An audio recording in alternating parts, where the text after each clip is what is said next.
Hello and welcome to Virtual Investor Conferences. On behalf of OTC Markets, we're very pleased you have joined us for our Clean Energy Metals Conference. Our next presentation is from Graphene Manufacturing Group. Please note you may submit questions for the presenter in the box to the left of the slides. You can also view a company's availability for a one-on-one meeting by clicking Book a Meeting in the top toolbar. At this point, I'm very pleased to welcome Craig Nicol, Founder, Managing Director, and Chief Executive Officer of Graphene Manufacturing Group, which trades on the OTCQX Best Market under the symbol GMGMF, and on the TSXV under the symbol GMG. Welcome, Craig. Hi, and thanks for the welcome.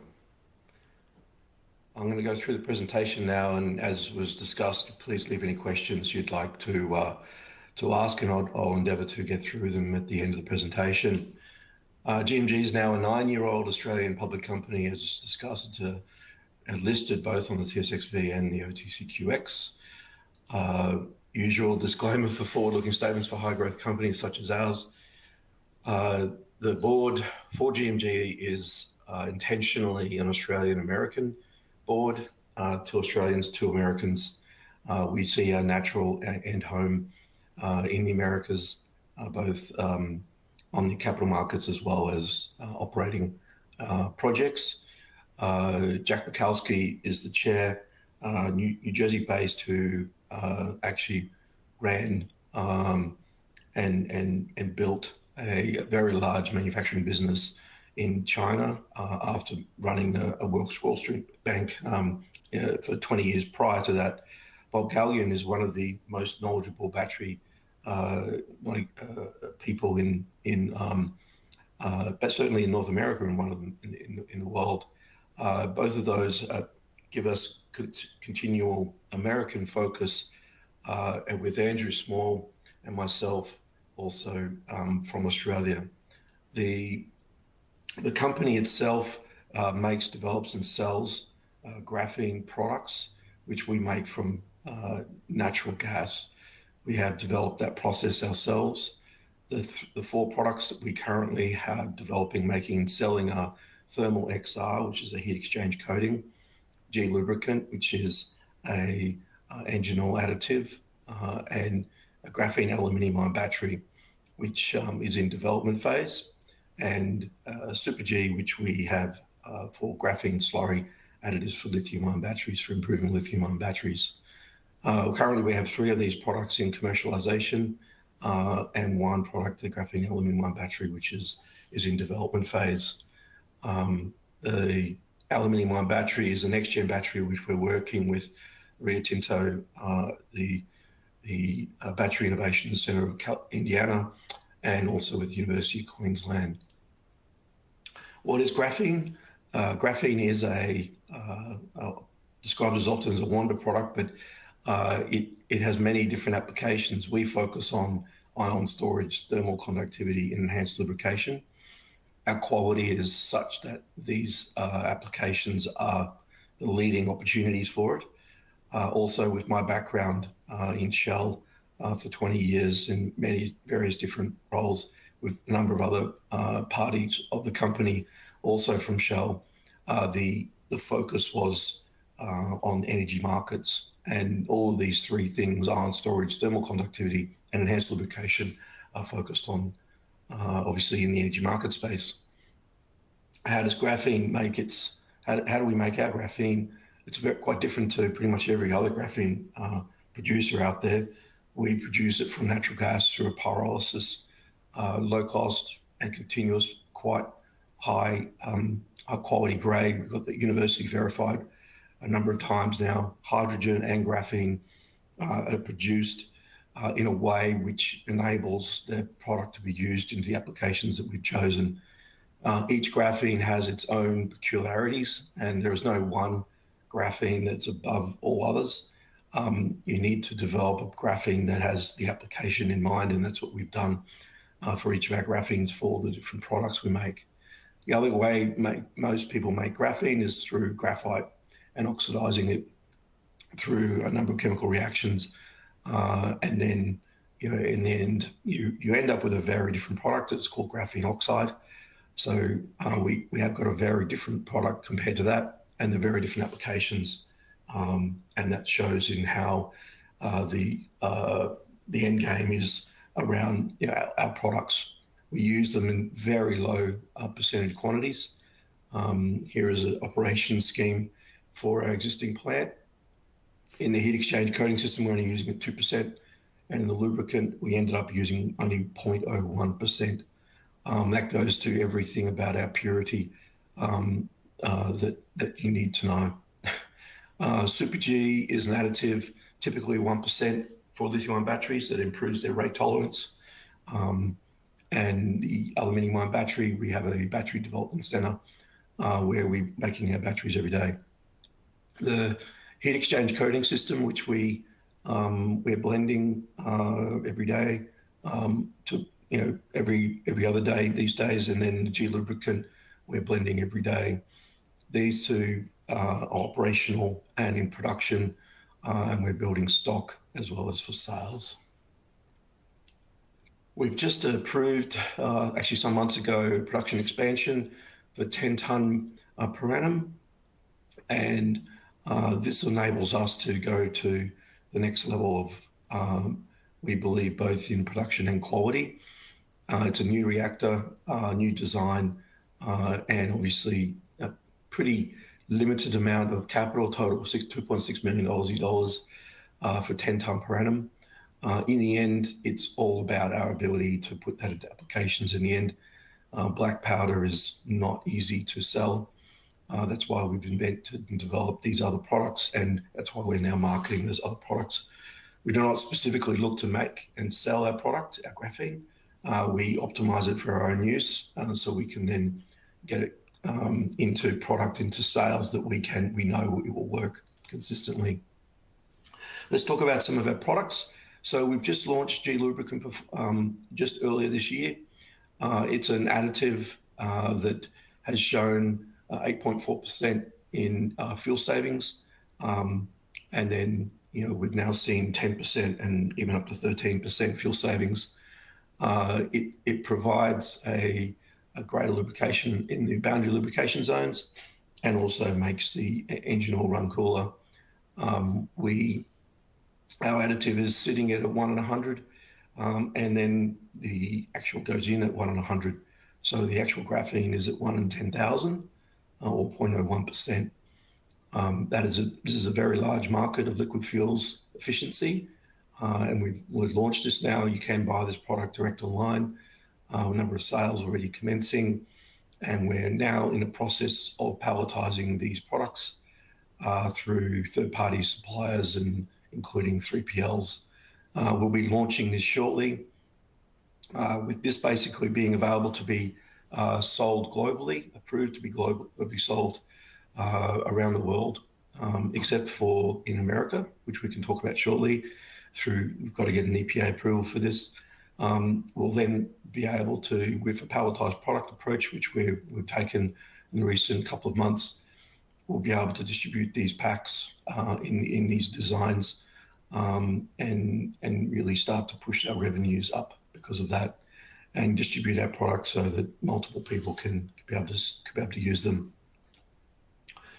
Our Super G performance, our battery additive for lithium-ion batteries, has been documented by one of the world's leading universities in the UK, showing 2.5 times less resistance, very attractive properties, over normal conductive graphite that normally used in lithium-ion batteries. It has a number of good attractive parameters around it. I think you'll find that this will come out with more information on this shortly. We're doing a lot of testing ourselves on how this works in lithium-ion batteries. A number of very large companies were testing it this year after this particular performance was in Forbes at the end of last year. Our Thermal XR product is the most progressed. We have a number of industry awards, including the Singapore Green Building Product Award for 10% energy saving, administered by the Queensland government, the Singapore government, sorry. We've also got the data center awards from last year. We were a product award for the air conditioning industry as well in Australia.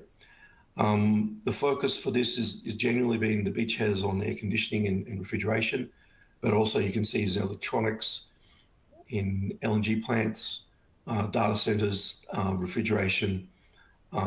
The broad mix is good, is the opportunity, but also can serve as a very big distraction because you get so many different requests. The product has so many applications. It basically moves heat faster and stops corrosion, and that's needed in almost every type of metal that's above 35 degrees Celsius in the world, which is a lot. The applications for this are going to continue to be tested and progressed, but air conditioning is our main focus and refrigeration. Electronics has certainly progressed. Very quickly, we have this type of outcome. The thermal radiation around 8 watts per meter squared Kelvin is given by thermal XR, forced convection with a really fast fan, probably the fastest fan you can get up to about 30. It therefore does an amazing amount compared to a normal radiation of aluminium on air conditioning pipes, which is about 1. So it does about 8 times. So what you're seeing is the ability for it to radiate and move heat out of the condenser coil of the air conditioning system or wherever it is, air conditioning, refrigeration, data centers, electronics. And we'll come out shortly with a program which will show what it does with the fan off. We're working through that now so we can show how much the thermal XR product relates to switching off a fan. Now, we're actually also in a process of palletizing these products as well because we have a number of distributors who would like to sell this product as the paint. So we're progressing that as well, and we'll be coming out with launching that shortly as well. Here's just some examples of what it does. It basically shifts the heat transfer from the red line to the green line. And also currently we're at 15,000 hours or 20,000 hours of salt sea spray, which is one of the longest lasting resistant products in terms of coatings in the world for no corrosion so far. As it says, we got the Product of the Year award in the Australian air conditioning industry last year, and the largest air conditioning coating industry in the world by far is in America. It is a real thing there. In Australia and in other places, they're starting to understand that coatings are quite important. Coatings tend to be quite energy consuming because they become thicker and make worse for the air conditioning system to operate, whereas our coating actually makes it even better than without the coating. So that type of conversation has to happen, and we're starting to build a lot of traction in this space. We're waiting for an EPA approval to launch with our partners, Nicol, which are basically the biggest distributors of air conditioning fluids in America, with 4,000 distribution points. We believe that this EPA approval will happen this year. We have got a full unlimited application, non-industry specific coating approval in the EPA, and it's gone through all the meetings that we see it needs to. I think there's one final meeting, and we should be seeing the ability to be able to sell in December. We see this as being a very large catalyst for revenues, even more so than the palletization of our products, given the build-up of demand over the last 2 years after we have launched this with Nicol. There are a number of areas we see this working really well. There are very key states, California for energy reduction with very high energy costs, and Florida and Texas for corrosion resistance. Us having one of the longest lasting corrosion resistant coatings there are. We're working with Nicol as a Coolwork brand powered by GMG Graphene. That is our go-to market strategy. We'll work with world leading companies, let them brand, and we'll dual brand on powered by GMG graphene. You'll see that, you should see that more and more as we expand our product range, our reach with our distribution products as well. The intent is really to be similar to the Intel Inside type brand.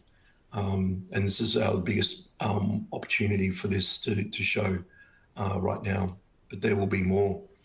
On the graphene aluminium-ion battery, which is often the question that people ask us about the most, we are in development phase for this. It's called Battery Development Phase 4. And as we discussed, we've got one of the preeminent battery experts in the world with us.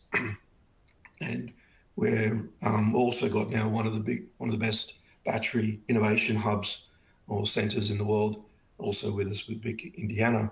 So Bob Galligan and BIC Indiana, both in Indiana, no coincidence. We're working through with them now, making a number of cells every week. The advantages are vast. For aluminium-ion battery, we're working with Rio Tinto, one of the largest mining companies in the world, and they have a very intentional request for having to have a fast charging battery, and it being also a long life and safe battery as well. We have the ability to have a very robust, safe charging battery of anywhere up to 60 times faster.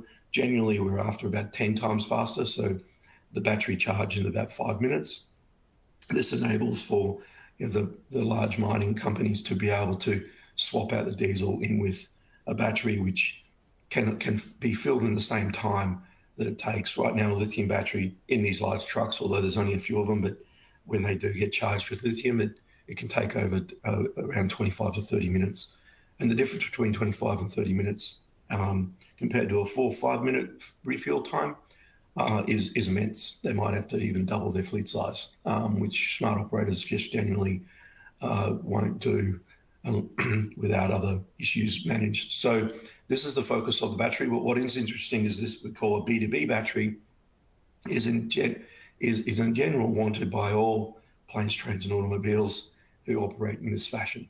They all want a fast charging battery, not necessarily the highest energy density battery. It's more around getting the battery charged and out again. And that's our focus. And that's where we continue to believe our battery has its strength. Here we are just showing you where we're at. We're at 4, which is where we're focusing on optimizing electrical chemical behavior. Because our battery is so robust and easy to make, we're using existing equipment to make it. We expect to progress from 5 through to 8 quite rapidly through mainly with the BIC. They'll have all the equipment or have all the equipment already to work with. Then we'll eventually have our own plant or work with people who have plants, because we can actually be used or be made in manufacturing plants that already make lithium-ion batteries. So the opportunity for the aluminium-ion battery is immense because it's blue ocean water. The battery in itself has an application which very few, if any, other batteries out right now actually can do. And hence the work we have is quite, there's a lot of interest from many companies under NDA in many different sectors. And hence why we continue to push this forward, and we continue to see great interest from companies about what this could do for their products or their processes. Very simply, we have a graphene cathode, a separator, and a foil anode, and aluminium salts. Very simple battery, very, very high power density, reasonable energy density, but the main thing is that the battery can be used and charged as and required. The scale-up process, we're currently at multi-layer pouch cell testing. We've taken it all the way from coin cell, made thousands of cells, and now we're into the pilot plant.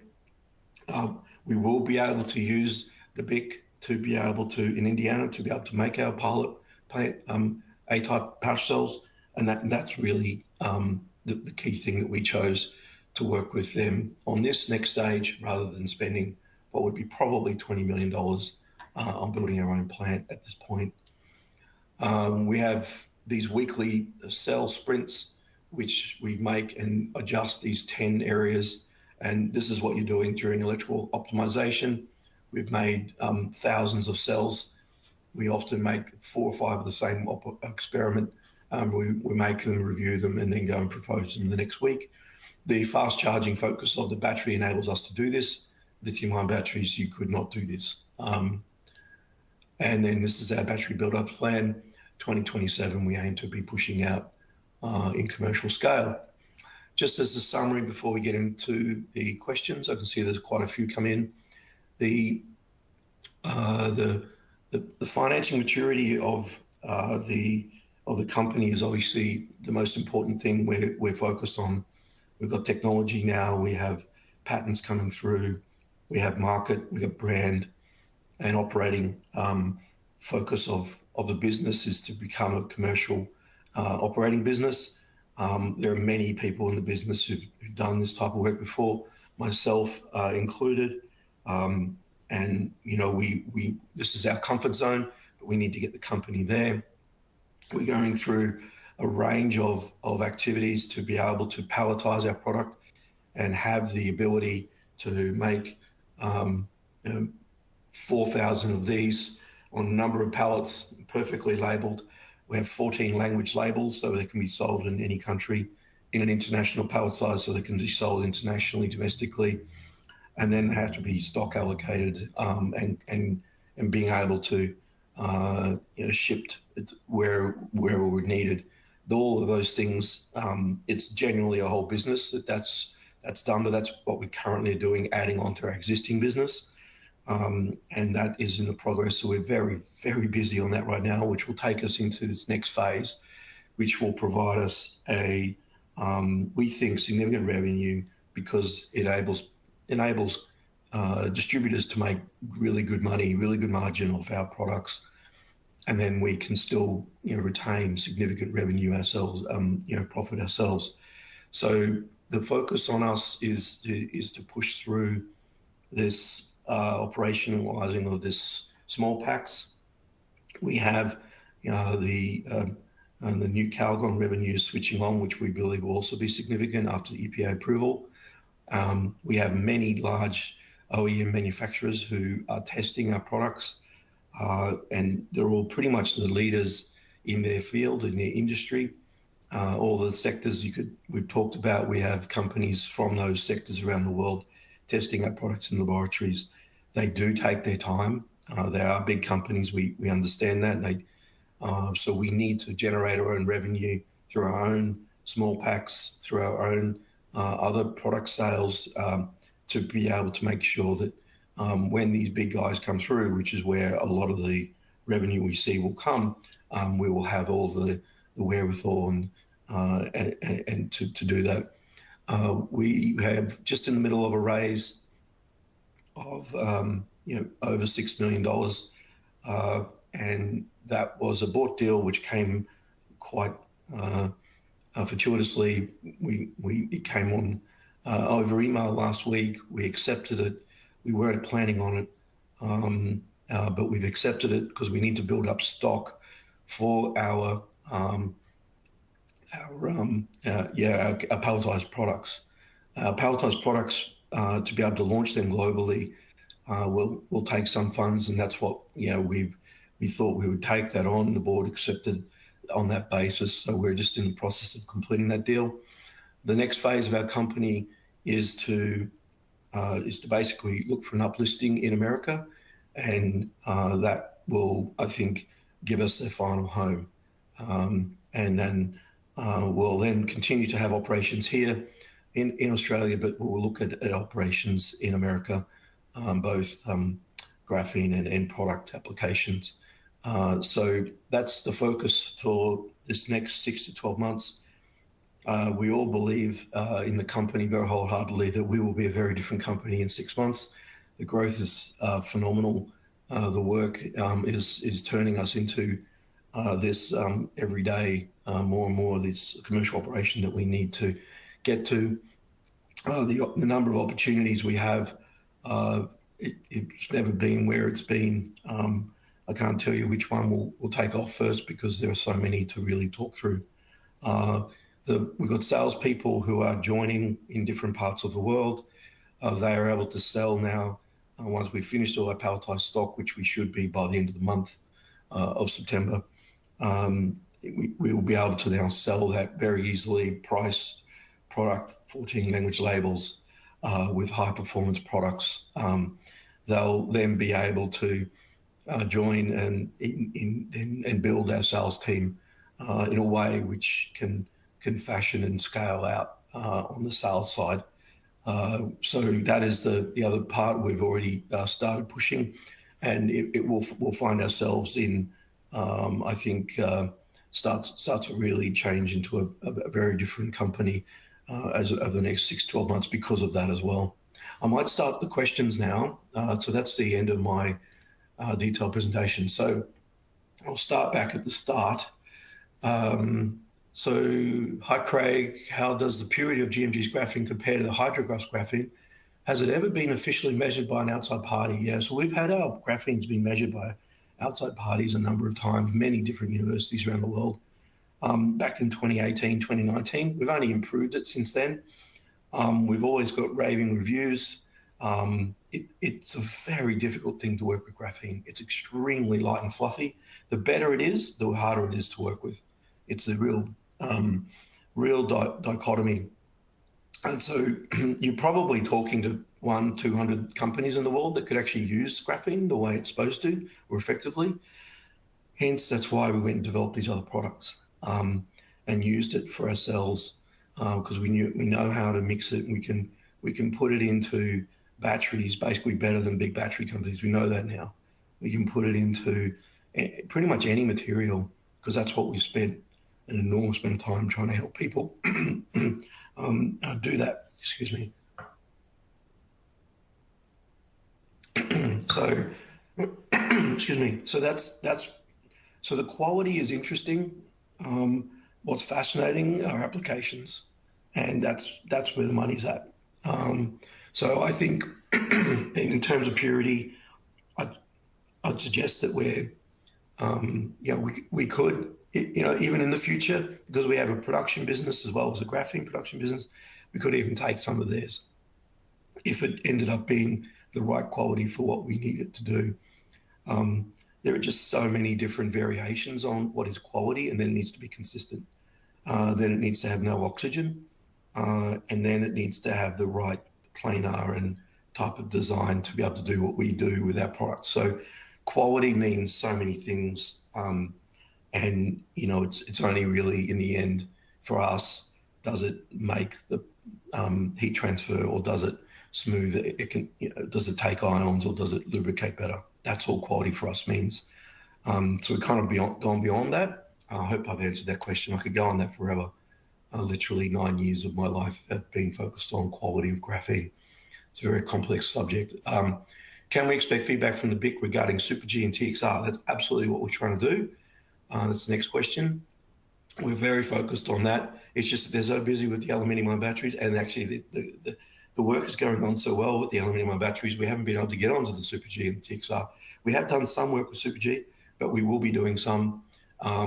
We will be working with TXR on battery packs where we'll actually be putting them in a boom room. I'm sure you can imagine what that is, where they put the lithium-ion battery in an explosive room where we'll have our coating and we'll show what we can do with our coating. It's a real opportunity for battery packs to take heat out and manage the risk. And this is for lithium-ion batteries, obviously. And obviously Super G, it's a real opportunity for including into lithium-ion batteries as well.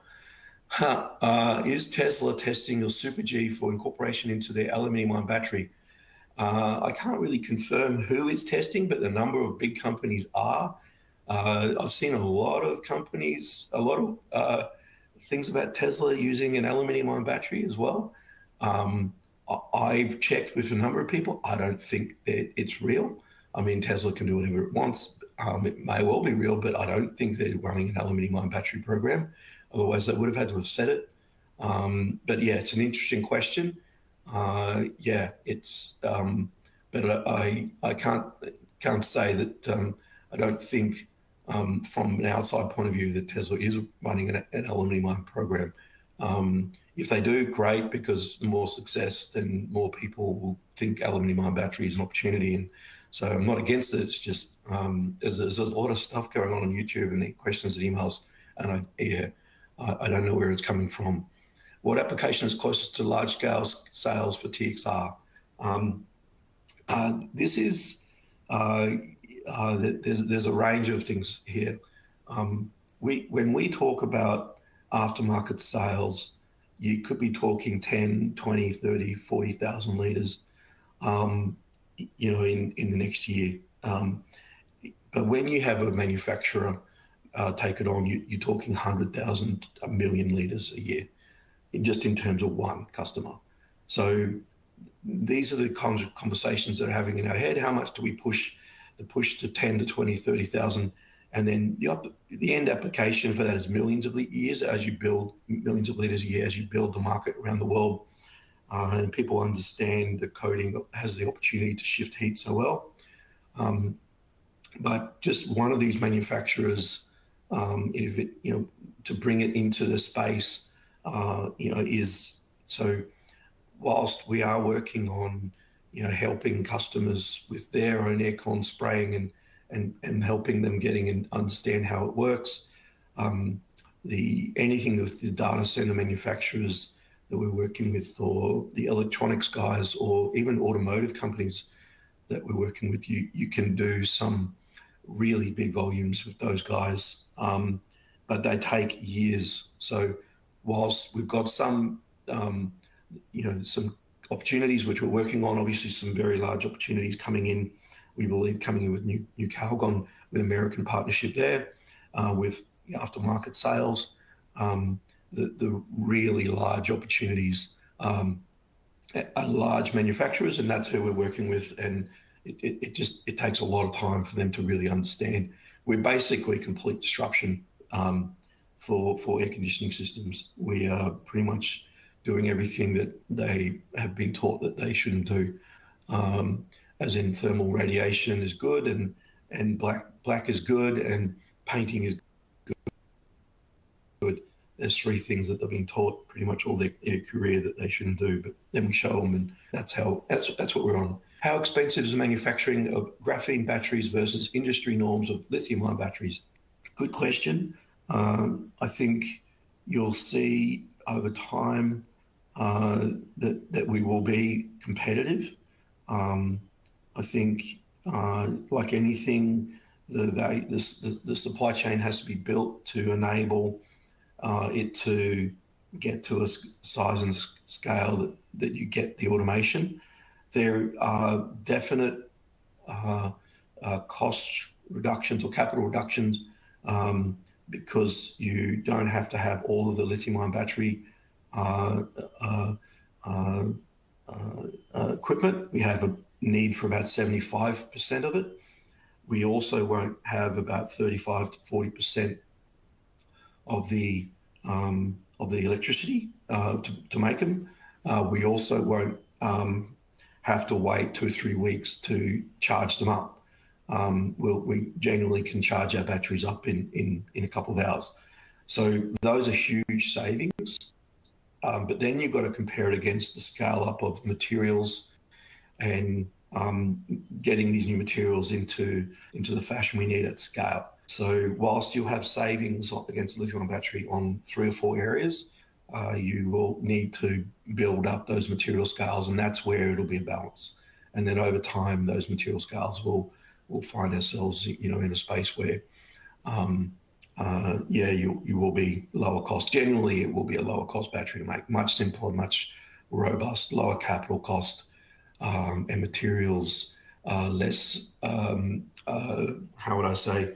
Yeah, less disruptive materials in terms of their strategic vulnerability, such as lithium is. So do you have any sales data or projections available today? I'd love to have that, to be able to give you that. I think we need to show you, our investors, what we can do in the next 6 to 12 months. And then I think after that, we'll start to have projections. As I said, I couldn't tell you out of all of the various different irons in the fire, which ones will come off over the next 6-12 months. Distribution of palletized stock, it's a highly profitable product for us in terms of its opportunity for gross revenue and gross margin. And I think that could be well and truly a category killer in most areas. We've got products that we don't really have a competitor in, but there are distribution channels that are set up, which we're going to piggyback through. So I think that's where we're going to see it, but we'll see in 6-12 months whether I'm right. There could be other products that make that, opportunities that really push harder than that in other markets. Is there a timeline to bring the battery to phase 8? Yes, we believe in the next 2 years. Will you be able to increase the battery's energy density to be more than just economic? Yes, we believe that's possible. The ability to do anywhere over up to 300 watt hours per kilogram is there. It is like everything in the battery world. It's step by step, but right now we really just need a fast charging economic energy density. Let me just see what else is there. Can you please give us some examples of where a low energy density fast charging battery can be used outside of Rio's project? Planes, trains, absolutely. Planes, totally. Be surprised what automotive brands would love to have one. Grid, emergency power systems, communication systems, so walkie-talkies, military. Fair say probably we've got more military companies or defense companies interested in what we can do with our battery than probably any other individual sector. And that's really without focusing on it. So that there are many, and Rio's project is, I think, just a leading light in this. Let me just see where else we got. Given the rise of certain other graphene-related companies, how quickly can you secure patents and which ones are secured? Great question. So we have a downstream patent fence. Our products are patented or becoming patented with the inclusion of the process, which is a downstream, which is the trade secret production process. We have our battery patent, which is approved. We have our thermal XR patent, which is approved, and we are working on our lubricant patent. So those patents are timely based, as all patents are. So we submitted them all years ago, and they're just going through their process of being reviewed. The job of a patent office is to say no, and our job is to say get a yes. So we're working through them all in that way, and they always say no up front, and then you've got to get them to you've got to realize how amazing the claims are and how they are novel, and then we get to the next stage and we get that outcome. So anyone who's trying to do any patents now in the same claim space as us, where we submitted them years ago, it kind of won't matter if we get ours first, and we believe we're very close to those. We try not to talk about it too much, because the more you talk about them, the more people will try to compete with them. And we just want to get them done quietly. Okay. Where are we on the EPA approval process? We've got probably 1 or 2 more meetings left, probably 1 more meeting left, I think I said earlier. So that will give us, we believe, a approval by around December. Does Turquoise Group's process of converting methane into via plasma conflict with graphene GMG in any way? They're literally located 5-10 minutes away from GMG. No, and we're not too worried about that. We're fully integrated downstream upstream business. Do you have engineering staff co-located at the BIC, and is development already underway at the BIC? Yes, we have, not all the time, but we do have engineering team. Their CEO was just out here this week. We do have staff go over there, and they will rotate in and out as required. How does GMG graphene compare to Hydrograph Clean Power? I think we've talked about it. There are a range of different ways that you measure graphene. Our graphene does what we do, and it's very, very good at what it does. And so it's why we're using so little. I don't know specifically how it works in terms of every graphene I've ever seen is always different. We bought so many graphenes to try in all our products. We know ours is the best for what we do. That's why we continue using them. Otherwise, we would use others. We wouldn't. We were okay with that because we're obviously a multi-business, multi-segment business. Are there potential partnerships with the US government for advancing energy and defense programs? There are lots of different ways that we can work with US government in various different fashions. We'll be working on next year locating a plant in America. I think that's the end home for our company. And we've already had some looks at different states and different locations, and I think the opportunity to make critical minerals for these really advanced products and battery, I think we know will be attractive for some states. So we'll work through that next year, and also with the US government as well. Do you have any environmental benefit data as compared to lithium, carbon footprint, water consumption? We certainly know power consumption is definitely lower, probably 40% or so on making a lithium-ion battery for ours compared to theirs. The footprint is interesting because you'd have to go and make sure that all the data for lithium-ion batteries is correct before compare. We would know what we're doing. But when we actually go and push this further down the line and get our data out on the performance of our product, we'll definitely be able to come out with that because we already have quite clear environmental data footprint analysis of our own process. We're certainly, it's quite a big parameter of our company. We've been focused on that ever since we started. And so, when we come out with that data, I think we'll find ourselves, quite an advantage. I think the work we've got to do is get there technically as a business operating, and then that comes after. So we've got a couple more. They're still coming in. Has GMG applied for patents for graphene enhanced coolants, graphene enhanced fuels? So we did a lot of work with graphene coolants. We'd actually put a patent in. I think we pulled it. The graphene coolants or polyglycols it's a very messy application. Only about $2 or $3 billion a year of market, and it's very difficult to really show repetitive results. Graphene fuels, very difficult as a fuels engineer prior. Very difficult to distribute the product. You can mix it in and put it in at different gantries for trucks refueling, but we did a lot of work with this, and it does increase the calorific value of the fuel. But we found that just adding it into the graphene, into the engine oil is far better. So that's why we've been focused on G-lubricant, much easier to distribute. People understand it. You put it in, you get a lot better bang for your buck because your engine oil stays there for 10,000, 20, 30, 40, 50,000 kilometers, whereas your fuel obviously gets consumed once. And we've got a couple more questions. How was the conversion rate for all of the recent lubricant social media ads? Look, I think a lot of it's probably not as best as you'd expect. It's good, but we're doing a lot of campaigning, awareness campaigning.